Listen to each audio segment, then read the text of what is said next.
Okay, I've chilled out, taken a couple of deep breaths, smoked a cigarette, took a little walk, and I'm back.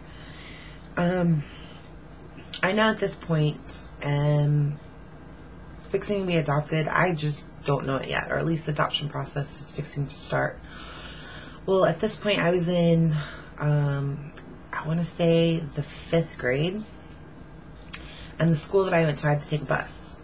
Well, this particular day, well, I guess you need to go back a little bit before that. I used to get in a lot of fights. I used to fight just about anybody. I didn't care if you were bigger than me. I didn't care if you were older than me. I didn't care if you were a boy. I didn't care if you were a girl. But I just got into a lot of fights. I mean, for me to get sent home for fighting was nothing new. Well, this particular time, there was this boy that was a lot bigger than me. He was a lot older than me. And he was always picking on me and a couple of the other people. Because we were in foster care and we didn't have parents and we didn't have a family, and just an asshole of a little kid. Well, this particular day, he got off the bus before me. I mean, but we got off at the same stop, but he was before me, and he was on the stairs, and I was behind him, and I pushed him off the bus, and I jumped on him. And I'm sitting here wailing on this kid. I mean, he was such a little punk for all the shit that he was talking, because I was a little kid. You know, I didn't weigh much, nothing. And I was just wailing on this kid. And the next thing I know, there's this guy pulling me off. And he's like, "What are you doing? Do you have any idea what you're doing?" And, you know, and I'm looking at this guy, and I'm like, who the hell is this dude? And the bus driver was just kind of like, "You got it under control?" And the guy was like, "Yeah."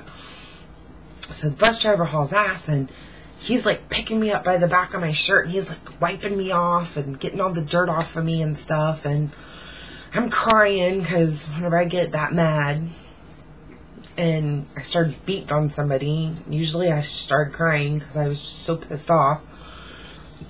Well, he starts walking me to this car, and he's like, "Today's the day that these people are supposed to meet you, and this is how they see you.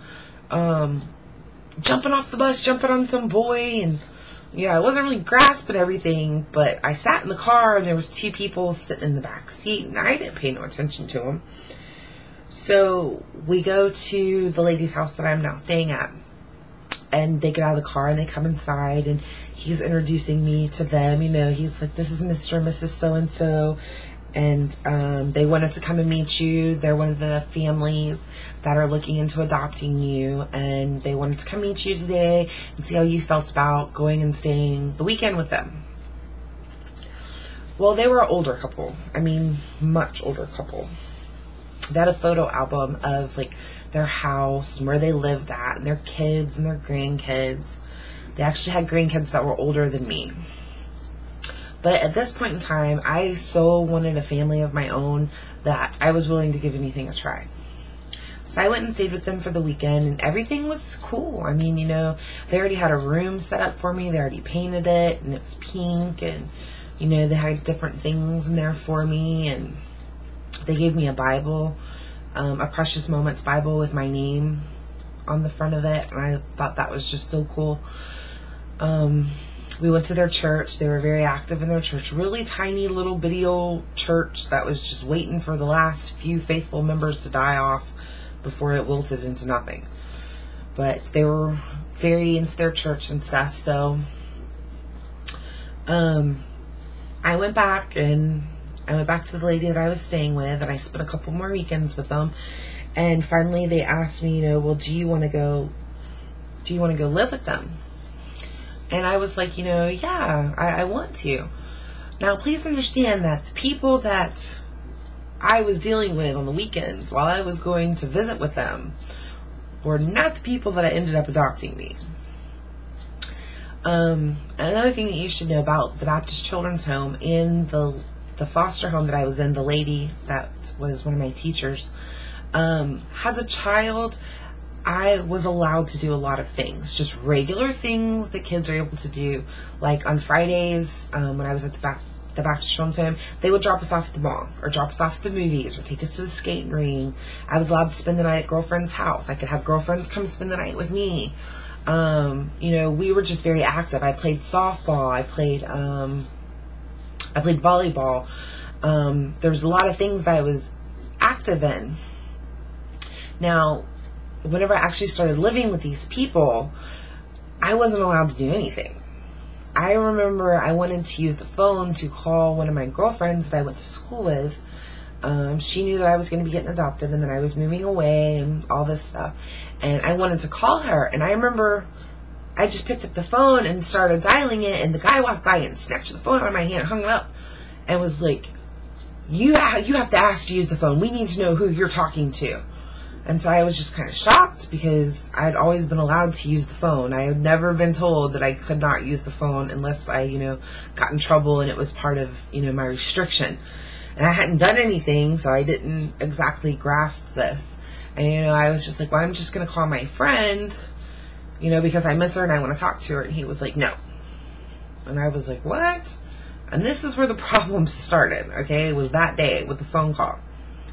Well, I made a couple of friends, and one of the girls asked me if I'd spend the night with her. And a couple of the girls were going to spend the night. And that Friday, we were sitting down at breakfast, and that was the day that her mom was going to pick us all up from school, and we were having like a slumber party. So I'm sitting there, and I'm telling my parents about, you know, the slumber party, da-da-da-da-da-da. And then I was just going to go ahead and take my stuff with me to school, because she was going to pick us up after school, and they didn't say anything. So I take my stuff to school, and I'm under the assumption that I'm going to be spending the night. Well, at the end of the day, we're all standing outside waiting for her mom to pull up to pick us up from the school, and my adoptive father gets out, and he just grabs my stuff and is like, get in the car. And while we're in the car, he's like, you don't tell us what you're going to do.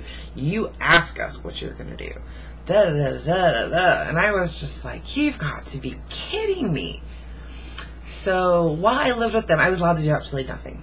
I was not allowed to be involved in any activities in school.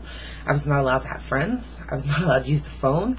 I wasn't allowed to spend the night with anybody. Nobody was allowed to spend the night with me. If it wasn't a church activity, I was not allowed to do it. And we were involved in the church pretty much every day of the week.